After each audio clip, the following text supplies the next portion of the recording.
And different types of memory are stored in different parts of the brain. So music is much more resistant to decay than, say, verbal memory or visual memory. And so people who have been unable to remember things that happened yesterday or even this morning can remember music quite well, and particularly music that's well embedded, so music from their past. And so we can tap into that. There was a very elegant study done, at least a decade ago, which showed that personal preference music was much better than just generic music in reducing agitation levels. We need to think about educating family carers and professional carers in nursing homes about psychosocial interventions, about non-pharmacological interventions. And that when you listen to music that has meant something to you, that really reconnects you to yourself as a whole person and the history you've had, the relationships you've had, the things you've done. And for that time, you're able to be that person again. It can take you right out of the limitations of being in a nursing home and allow you to programs. And also provides you with a valuable tool to evaluate the effectiveness of your programs and continually improve your practice. There are four played, the family gathered around and people sang together.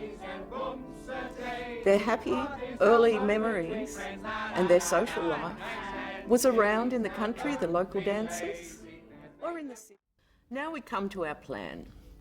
Colette has planned the activity around the individual assessed needs of her clients.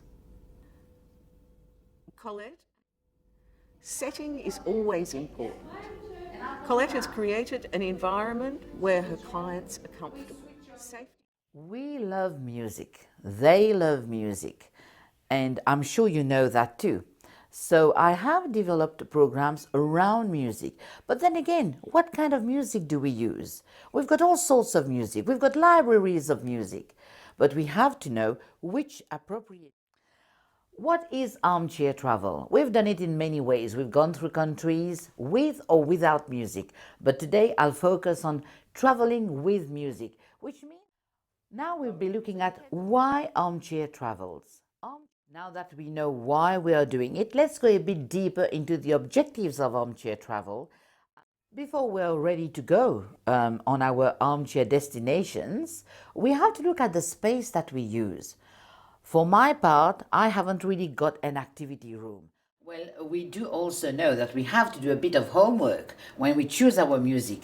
You've already known the cultural backgrounds, as I said, whether they come from there or they travel through their life. You do remember we talked about interaction and the knowledge of our residents. So in this case, you will note that I'm dancing with a resident that actually was born in Germany but came into Australia in the later days of her life.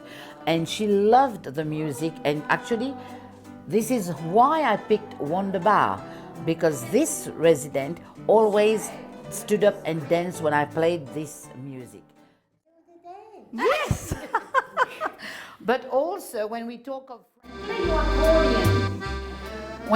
about the music, of course there are particular countries which has particular instruments. For example, if we go to Italy, you'll hear the mandolin, and Austria would be the violins.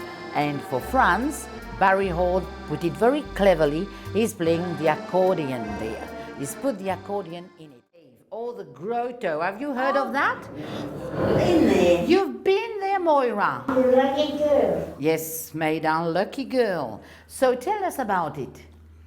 Well, it changed from one lady to a little one, and then it's a very narrow entering, and when you come into the Blue God, you all got to go down like that on one side of your head. Oh. And then you go right around, and it's all the water's very, very blue. It's like a big party. Is it like and we go.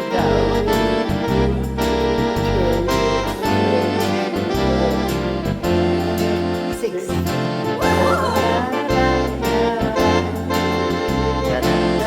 You know the words? Thank you. I'll dance with someone else. Thank you very much. When it came to the Radetzky March, everyone stood up. But I do personally know, and my assistant knows, that this particular resident has got a bit of problem with the Kazachok, which was coming next. So they really get into it and stay focused and with us at the end of this journey. Ended in Melbourne, but also it's all up to you. Use your imagination freely when you do an armchair travel. Really, as I tell you, be creative, be expressive, and this will make it all fun and relaxing. We come to the evaluation of our activity. This doesn't have to be complex. Can be very simple.